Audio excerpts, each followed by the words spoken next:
nord de Paris. J'avoue, on a eu une petite période messe du dimanche. Mais vous avez bien entendu, la messe du dimanche. À ce moment-là, on n'avait pas encore nos enfants à nous, on n'avait que les enfants de mon mari. Ils étaient petits, pas baptisés, des outsiders en somme. Alors pour faire les choses bien, mon mari les a fait baptiser. Et je ne sais pas pourquoi, il a été attiré par une église, très particulière, où on ne parle qu'en latin, où on se prend de l'encens dans la tronche pendant 2 heures, et où le prêtre nous tourne le dos pendant toute la messe. Donc on voit pas son visage. Par contre, on connaît son implantation de cheveux à l'arrière par cœur. Dans cette église, on chante le grégorien.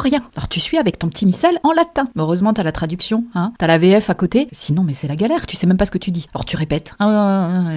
Tu répètes, tu réponds au prêtre, mais tu comprends pas un mot. Parce que moi, mon niveau latin s'est arrêté en 6e. Hein. Rosae, Rosum, Roseco, je m'en souviens même plus quoi. Alors c'est beau, c'est vachement beau. Mais c'est comme regarder un film en japonais. Tu te dis waouh, quelle langue intéressante. Mais qu'est-ce que c'est chiant quand tu comprends pas. Bah là c'est pareil. Tu te dis oh, quelle messe, quel spectacle. Par contre, qu'est-ce qu'on a chanté en fait. Non, heureusement t'arrives quand même à comprendre quand le prêtre s'adresse à toi. À un moment donné, il se met derrière son petit micro et il parle à l'assemblée. Mais c'est juste pour énumérer tout ce qu'il y a à faire dans la paroisse, les aides qui l'attendent des uns et des autres, et puis les événements à venir. Donc le petit pique-nique paroissial qui est tant attendu. Il faut venir avec sa petite quiche et ses enfants polis, on passe. Aider pour la broderie de sa nouvelle robe du dimanche, on passe. Participer à la chorale, on passe. Qu'est-ce qui reste d'autre comme mission ? Ah bah le catéchisme, oh bah. Alors là on archi-passe. Ah désolé, j'aimerais beaucoup aider mais je vois pas en quoi je pourrais vous aider. À part vous apprendre le français, peut-être, éventuellement. Non, pas intéressé. Ok. Alors c'est drôle parce qu'on les appelle les tradis et pourtant le baptême là-bas, je peux vous dire que c'est tout sauf traditionnel. Non, c'est pas le matin et après on va déjeuner en famille. Non, c'est en pleine nuit. Oui, à la vigie Pascal, tu baptises tes enfants. Donc tu te tapes 2 heures de messe et à minuit, on baptise tes gosses. Toi, t'es en train de t'endormir sur le banc et même s'ils flottent, ça a été le cas ce soir-là, tout le monde dehors devant l'église parce que c'est la tradition. On sort de l'église et on rentre dans l'église. Donc on était crevés. Mes parents, ma sœur m'ont regardé d'une manière effarée. Puis qu'est-ce qu'on fait ? Ça va encore durer longtemps. Oui, oui, là c'est un peu comme la pause pub, c'est la pause pluie. On sort, on se fait mouiller et on rentre trempé et on est reparti pour 1h30 de messe. Parce que là c'est particulier, c'est le baptême, ça y est, on y est. À 2h du matin, évidemment, tu reçois personne, hein, donc t'offres pas tes dragées, tu fais pas un poulet rôti. Non, tu rentres te coucher, vanné, parce que t'es resté 3h30 dans une église à te geler. Bravo les enfants, vous êtes enfants de Dieu, j'espère que ça vous a plu.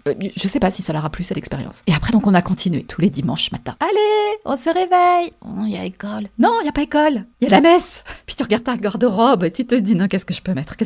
C'est trop court, trop cuir, trop décolleté. Puis qu'est-ce que je vais mettre ? On a très vite compris qu'on n'arriverait pas facilement à se noyer dans la masse. Alors mon mari a décidé de porter l'uniforme. Il m'a demandé de lui acheter des chemises bleu clair, des pantalons rouges et des chaussures bateau. Des chaussures bateau. Il avait même pas 40 ans à ce moment-là. Moi, ça m'a fait un choc. Je lui ai dit d'accord, mais que le dimanche matin, je te préviens. C'est ce que porte mon père. Je ne peux pas te voir avec des chaussures bateau à ton âge. Je me mettais une pression dingue pour penser à toujours avoir des sous. Oh là là, il y a la quête.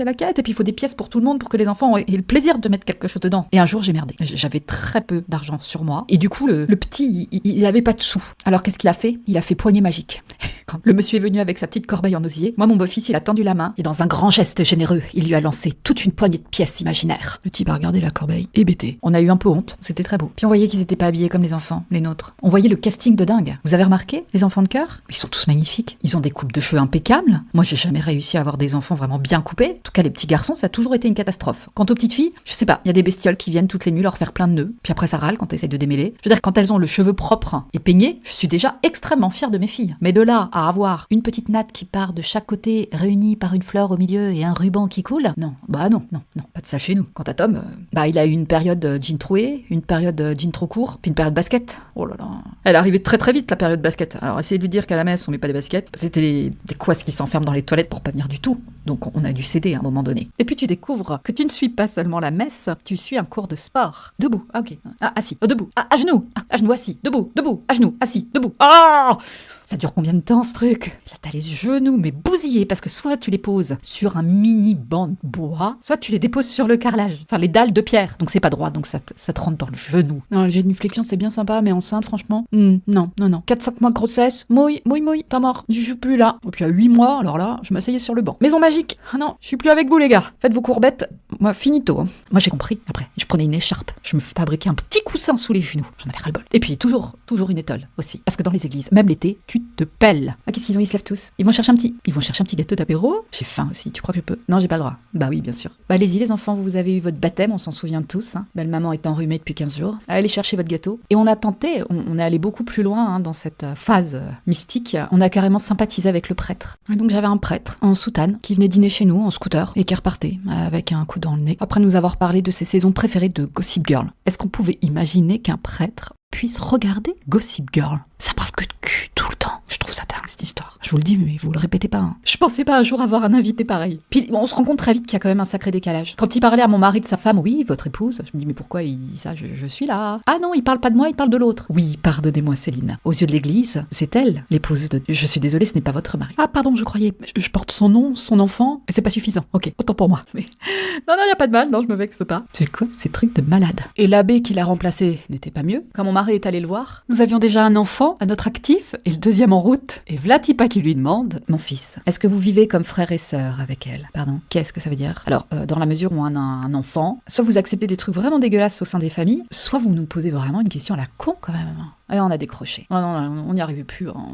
Pourtant, j'ai fait des efforts. Quand on y allait, je faisais répéter à mes beaux-enfants derrière parce que c'était très mal vu. On était le seul couple de famille recomposée. Donc, je briefais les grands à l'arrière. Bon, les enfants, on est d'accord? Quand on est là-bas, vous m'appelez maman. C'est juste une bonne blague. Et puis, on achètera des éclairs au chocolat en sortant. D'accord? Vous choisirez la pâtisserie de votre choix. Même deux par tête. Et vous m'appelez maman, ok? Personne m'appelle par mon prénom, Ça va bien là, j'en ai marre. Déjà qu'on me regarde bizarrement à cause de mon style vestimentaire. Pas envie de passer pour une traînée parce que je suis la deuxième femme qui n'est pas la vraie femme. Quoi, c'est malade. Et on a été invité à déjeuner par une de ces familles. Oui, je vous jure. Attendez de voir. 10 enfants ils avaient. C'était carrément un bus scolaire quand ils venaient à la messe. Et lui, il ressemblait physiquement, trait pour trait, à Xavier Dupont de Ligonnès. Flippant. Bon, inutile de vous dire qu'on n'a pas poussé la curiosité jusqu'à y aller. Donc on a arrêté. On n'a pas troqué ça contre autre chose. Et on fait plus rien, en fait, le dimanche matin. Et ne plus rien faire en famille, c'est beau. Et je crois que c'est ça, le bonheur. À 1 heure de Paris. Le podcast.